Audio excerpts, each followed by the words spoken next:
Why is grammar needed? This is a wonderful question, and a wonderful question for us to end with, because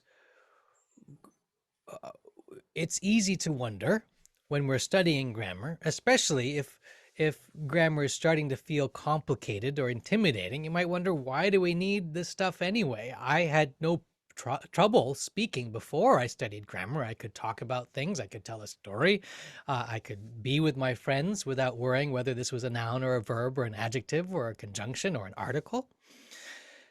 And so here's my own answer, which, and as you continue your exploration of grammar, you can see if it matches your own answers.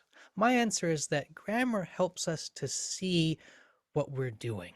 It helps us to see more clearly what we're doing when we write and when we speak. And this seeing what we're doing, this ability to understand what we're doing when we're speaking, gives us a greater capacity to speak and to write more clearly, more beautifully, more persuasively, more elegantly, more astonishingly, because it is like going behind the scenes of, say, of a great movie. You might watch a movie and sort of love how the movie's been put together. But if you went behind the scenes, you would see the ways that they built the sets and where they put the lights to make things look so dramatic. Or if the movie had some scene where a character was flying through the air, or there is a monster that appears, or something magical happens, if you went behind the scenes, you would see how they made that happen, how they constructed the appearance of somebody flying through the air, or this sort of monster appearing. Grammar is like that. Grammar takes us behind the scenes of language to show us what's really going on, how we actually put our sentences together, how we actually convey our experience through language. And when we are able to go behind the scenes and see what's going on in language, we then become able to make magic happen ourselves.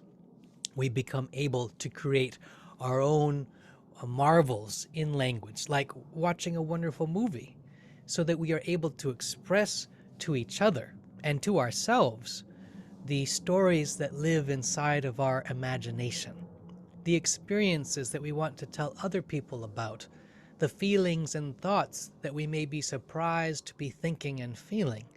And in this way, we get to join ourselves with each other. We get to be more fully ourselves with each other because of this capacity to speak and to write and to express ourselves more and more clearly, truly, and beautifully. So I thank all of you for your wonderful questions. I imagine we may not have gotten to every single last question, so you should feel free to write your question down if you haven't written it down already. And you can have Ms. Genovese send those questions to me, and then perhaps I might have a chance to answer them some other time in writing, or maybe even in a video. We'll see. And the most important thing is to keep asking your questions, to keep your sense of curiosity alive and thriving, because your questions themselves will teach you the things that you most need to know. Thank you so much for having me here today. It's really a great pleasure. Thank you so much. Bye. Have a wonderful day. Thanks, you too. You're very welcome. Bye.